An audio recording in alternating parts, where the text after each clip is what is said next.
What's going on, people? Welcome to part 3 of Black Royalty in Medieval Europe, Family Crest Edition. Please, if you haven't, go watch part 1 and part 2 before you watch this, as seen here. With that being said, we're just going to continue from where we left off from and get straight into part 3 with that. But before we get into that, please subscribe if you haven't to get notifications for when I upload videos, and of course like the videos so it can help hit the algorithm. Let's get straight into it.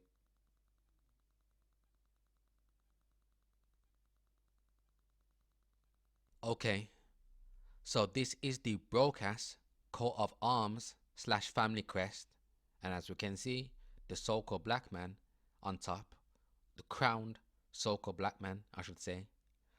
Now the Brocases were a noble family of knights, especially during the 100 Years' War, or I should say all throughout the 100 Years' War. Now, there was a man named Arnold Brocas, and he was a Gascon officer, but the rise of this family pretty much kicked off with his son, Sir John Brocas. Now, Sir John Brocas entered the service of Edward II as a squire. Now, as he got older, he made a bunch of land investments in Windsor. He was also made master of the king's horse, that being Edward III. Now, he also equipped the English army with war horses, and he was also appointed trade and commerce by Edward III. And of course, he was also knighted.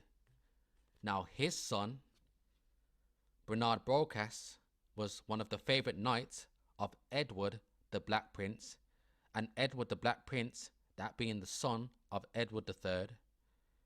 Now, Bernard Brocas was also made master of the royal buckhounds.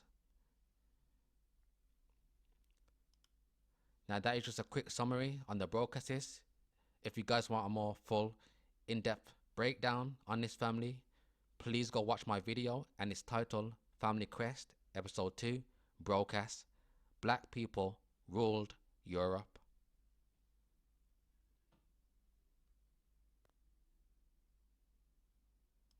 But yeah, here is the crest.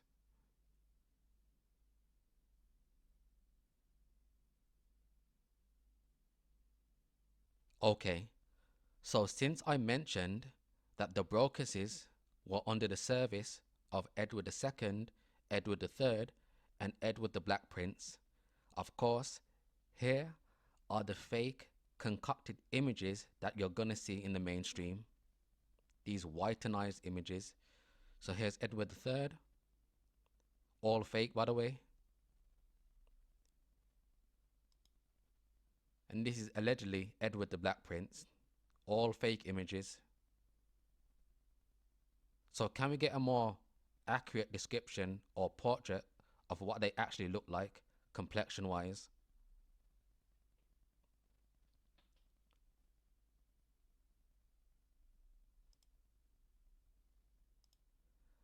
So now look at this. So now this is an illustrated manuscript, of Edward III, King of England, stands with drawn sword. And as we can see, his complexion seems a bit dark. Now, just like with the icons, they're going to tell you it got dark over time. It got dark due to incense smoke. It got dark due to the smoke from the monastery, or it got dark due to oxidation. These are the narratives they're gonna run on you.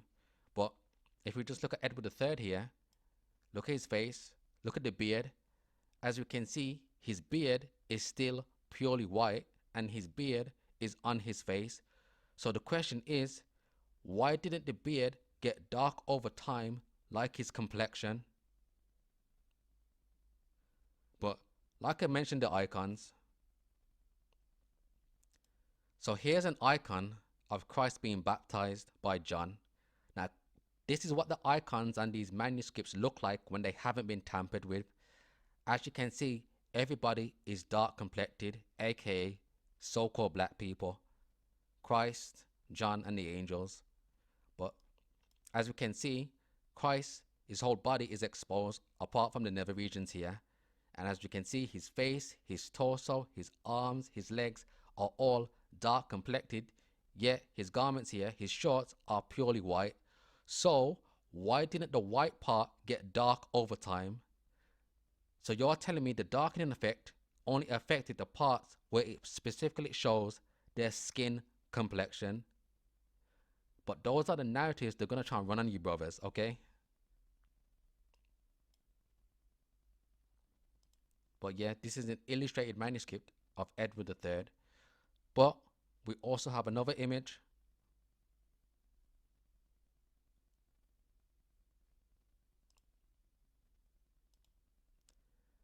So now, brothers, sisters, this is Edward III and his son, Edward the Black Prince, in the Order of the Garter, which was started by Edward III. And the Order of the Garter is an order of chivalry. Even though they've tried to whitenize it, you can still see the brown complexion. So if you zoom in here, to the left, this is Edward the Black Prince.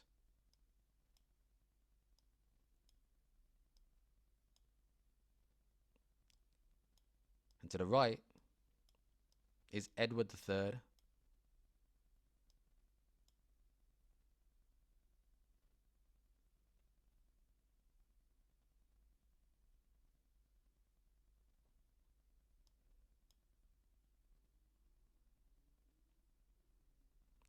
All of the nobility, brothers, in the Middle Ages, the medieval time period, as I keep saying over and over again, were so-called black.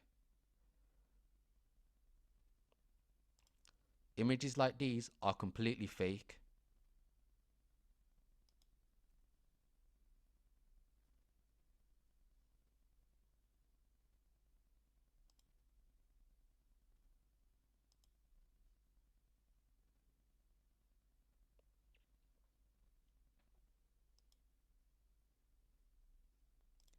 So yeah, one more time.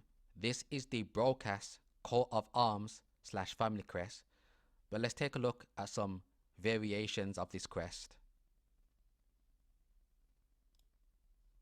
As you can see, here's another variation, so-called black man on top.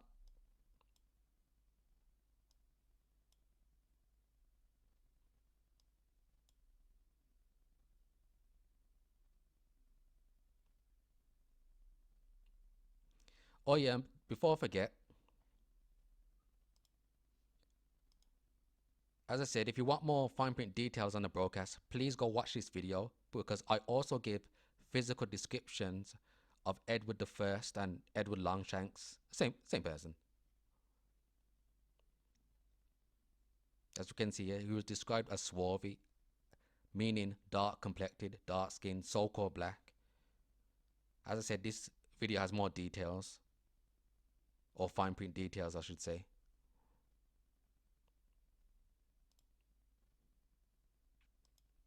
But yeah, here's another variation. Here's another. As you can see, the so-called black man on top.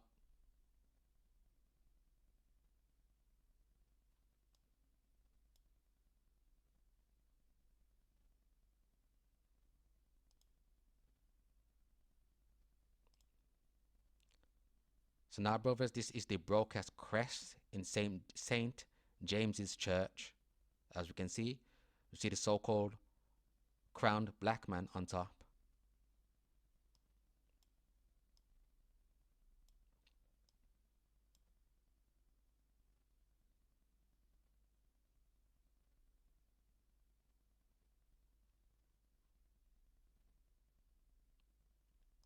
And here's another one found in St. James's Church.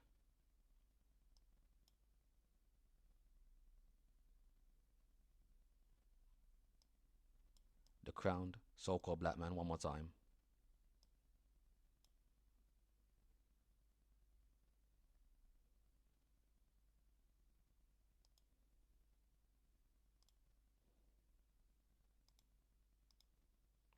So yeah, that's the Brocas crest.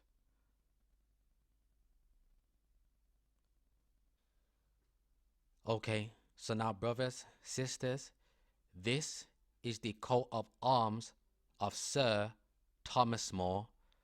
For those of you who don't know, Sir Thomas More was judge, statesman, lawyer, but most famously, he was Chancellor of Henry VIII of England. But as you can see, his coat of arms is represented by the so-called black man on top.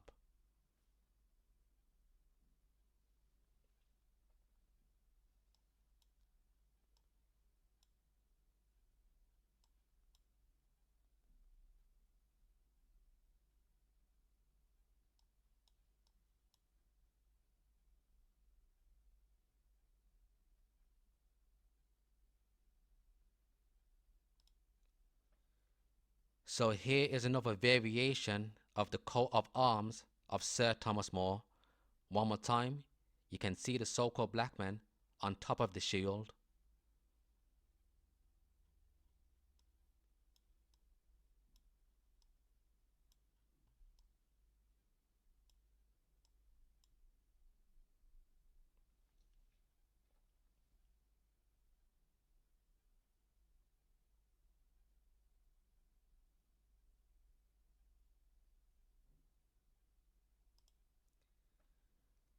Okay, so now this is the resting place of Sir Thomas More, but as you can see, it doesn't have the so-called black man on top, but it does have the shield. But we're just going to read what it says. So it reads, "Beneath this floor is the vault of the Roper family, in which is interred the head of Sir Thomas More, of illustrious memory, sometime Lord Chancellor of England, who was beheaded on Tower Hill, 6th of July, 1535.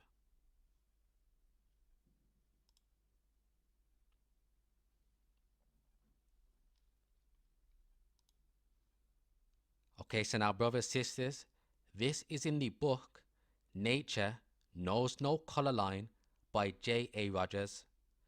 And I've shown some images in this book in part 1.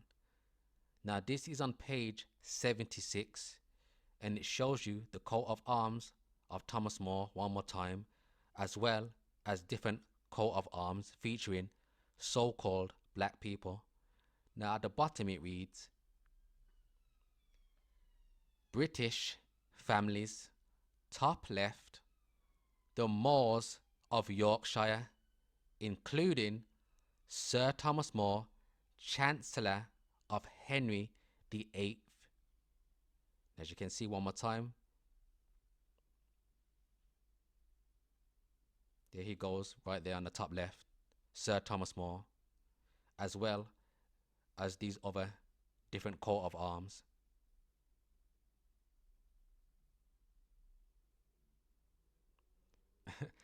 And I know it's a redundant point by now, but the way they teach so-called black history in a general sense, oppression, just slaves and servants, they sure love to use so-called black people in regal positions in the Middle Ages, featuring so-called black people on their family crest and coat of arms.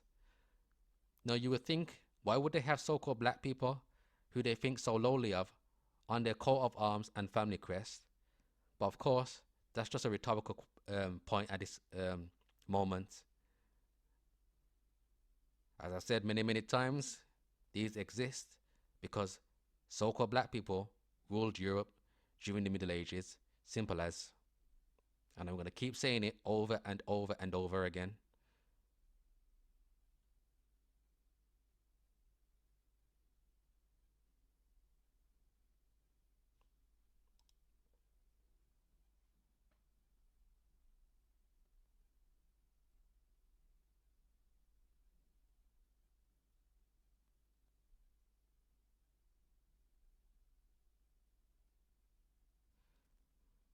So we just saw the coat of arms of Sir Thomas More, the Chancellor of Henry VIII. So staying on topic, here is the whitenized version of Henry VIII.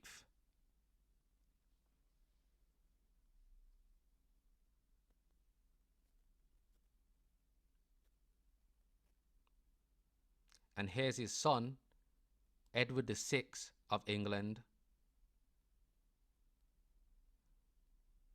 So the question is, can we get more of a authentic image of both Henry VIII and his son, Edward VI? So we start with Henry VIII. One more time. These are all his modern day faked, whitenized images. Now if we go here, boom. Now look at this, brothers. Look at the features. And that's not to say that, of course, every so-called black person has the wider nose and the fuller lips. But this is a staunch difference between this and this. So what's going on here? Of course, redundant point that I keep saying over and over again.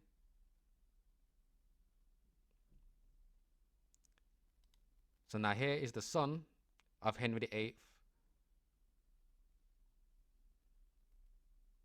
The whitenized version, I should say.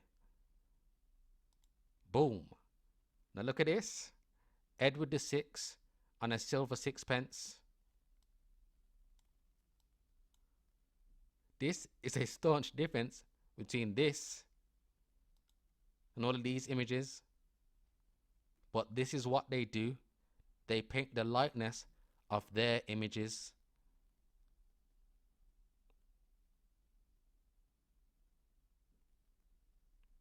And they love to say so-called black people have no history, so they love to claim everybody else's, which the opposite is actually true.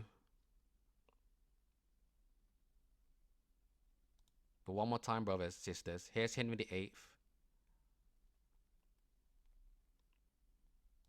And his son, Edward VI. And of course, his mother was Jane Seymour. And yes, all of Henry's wives, brothers, sisters, all of them were so-called black women. Catherine of Aragon, Anne of Cleves, Catherine Howard, Catherine Parr, of course, Jane Seymour, the mother of Edward VI, and of course, the most famous of Henry's wives, Anne Boleyn, all of them so-called black women.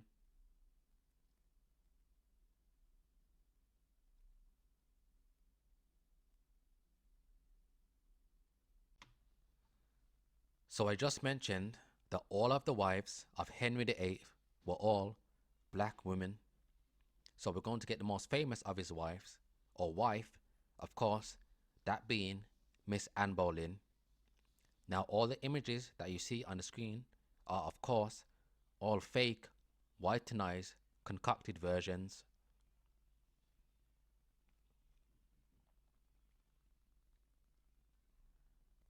So now, can we get more of a authentic portrait or image of Miss Anne Boleyn?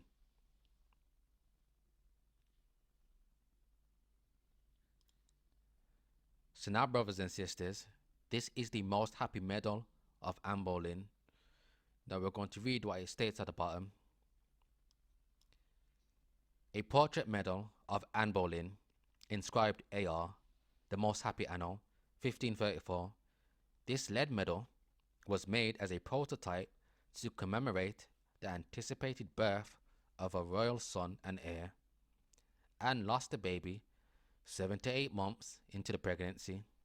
It is the only undisputed image of Anne Boleyn. Note that though the nose is deformed beyond recognition, the lips are undamaged and are those of a black woman. So we're going to zoom in.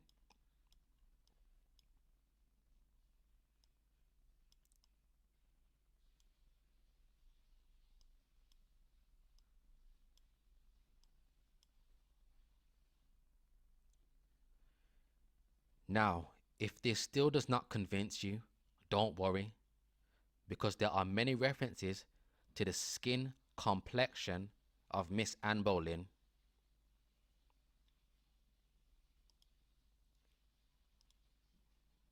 Now, for those of you who have been on my channel for a while, you already know I went over the various complexions or descriptions of the complexion of Anne Boleyn, and it's in this video here. The video is titled, Was Queen Anne Boleyn of England Black?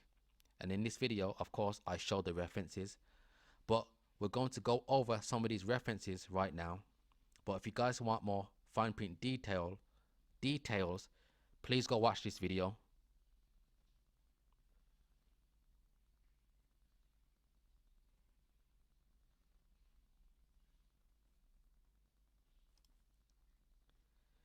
So Anne had a fine singing voice and expertise at dance. She was also an accomplished musician, skillfully playing the lute, the virginals, and the rebec.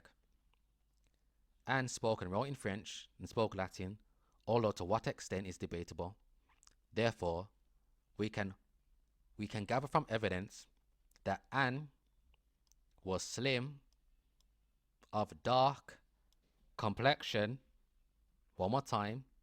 Anne was slim, of what? Dark complexion, with a long over face and high cheekbones. Let's keep it pushing.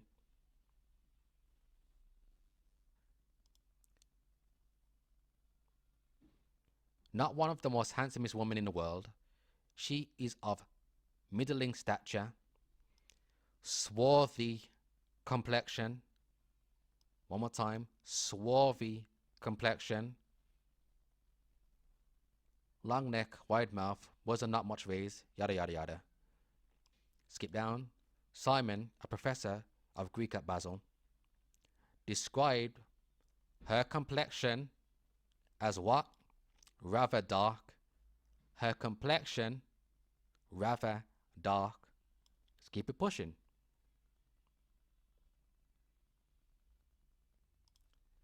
Anne was, according to contemporary sources, not a conventional beauty. One member of Henry's court wrote that Anne was not the most handsomest woman in the world. She had a what? Swarthy complexion. Swarthy complexion. Now, some of you brothers and sisters who are new, you probably don't even know what the term swarthy means. So let's get it.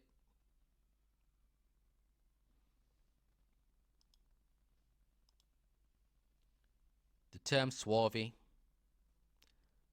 dark colored, tawny, especially in reference to the skin. Brothers, sisters, the term swarthy was in reference to the complexion of so-called black people, dark-skinned. Now, of course, they have to control the narrative. So, brothers, when you hear the term swarthy in 2024, they're going to say that the term swarthy is in reference to a Caucasian who has a tan, like a quote-unquote tan Caucasian from like Spain and Greece, or a modern day Mediterranean person. Those are the narratives they're gonna run on you. Don't let them lie to you. The term swarthy, especially used here, was in reference to quote-unquote black people. But let's keep it pushing.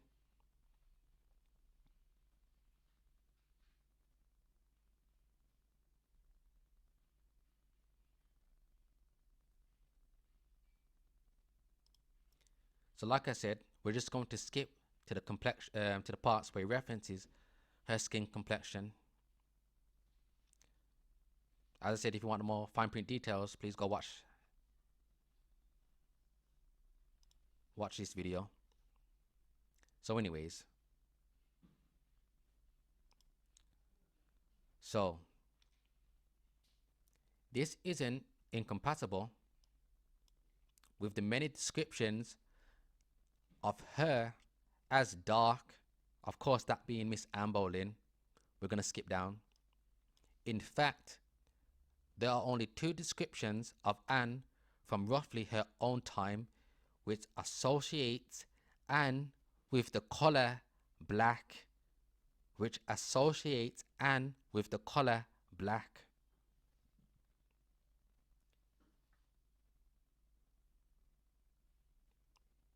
Now skipping down,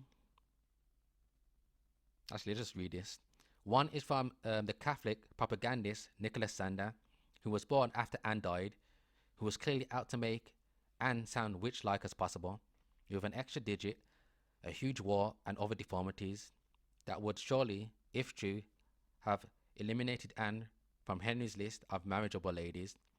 The other is Cardinal Wolsey, or Wolsey, private nickname the Night Crow, a metaphor which cannot be taken as physical descriptive. That's them trying to control the narrative. Brothers, Anne Boleyn was a dark-skinned woman. It's both metaphor, or it's also in reference to her complexion, not just a metaphor. But let's keep it pushing. All other sources describe her as simply dark or brunette. As you can see, once again, dark or brunette. Now, if I was to ask you, brothers and sisters, describe to me the term brunette, you're probably going to tell me that the term brunette is in reference to dark hair, brown hair, right? Let's see what the term brunette meant around Anne Boleyn's time period.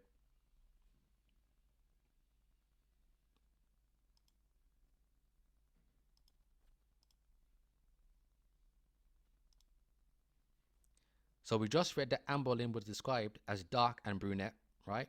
Focusing on the word brunette. So brunette.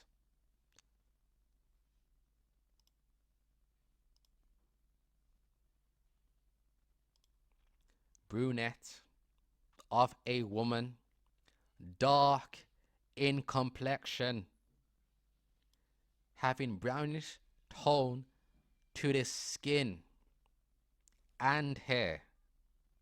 From French brunette, femme or brunette, from Old French brunette, brownish, brown haired, dark complexioned.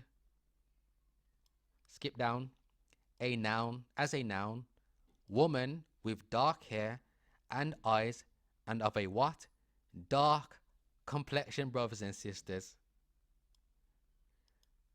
You see, the term brunette was also in reference to dark skin complexion, but you would not know that in 2024, would you? Because what they do, they change the meaning of words to hide history, and then they take those words and they attach it to themselves. Or in the case of brunette, they take a certain component out of a word and make it mean only one thing. And then, of course, they attach those words to themselves. Brothers, Anne Boleyn was a dark-skinned woman.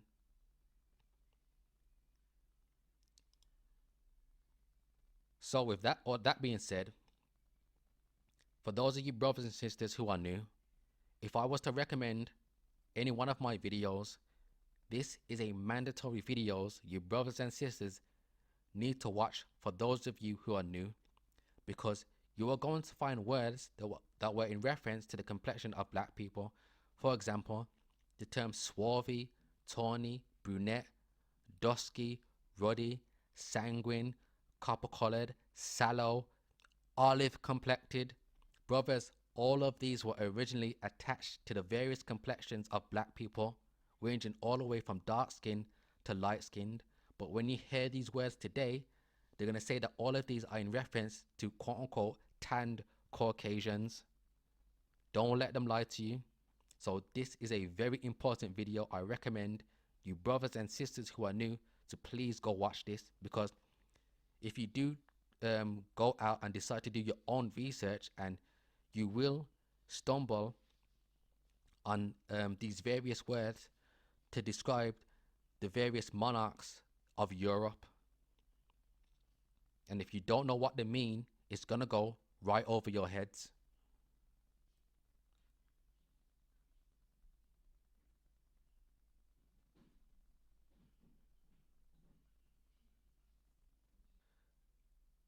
So there was a TV series that casted Jodie Turner-Smith as Miss Anne Boleyn, and of course this was controversial, and of course they were saying this is blackwashing history, this is woke. Now Jodie Turner-Smith here is probably the most accurate description, complexion wise, that you're going to see Anne Boleyn in any TV or mainstream media TV network. Now, I did a TV series review of this where I go into more historical aspects on my Patreon. Now, I just want to let brothers and sisters know what my Patreon is used for. Of course, it's used for donations and tips for those of you who want to donate or tip me for my video making efforts. But videos that get banned on YouTube, whether that be due to copyright, it's too controversial, yada yada yada, they're going to be uploaded on my Patreon for free. But as you can see here, the full Anne Boleyn series, almost pretty much 3 hours worth, and this is just episode 1. I still need to do episode 2 and 3. As you can see, Anne Boleyn mini-series review. This is free on my Patreon, so please go watch this if you haven't.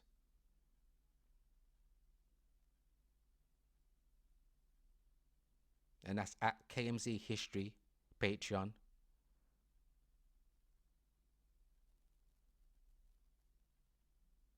I'm going to see if I can upload this to YouTube, but as I say, it's the copyright that's the issue. But hopefully I can get it onto YouTube.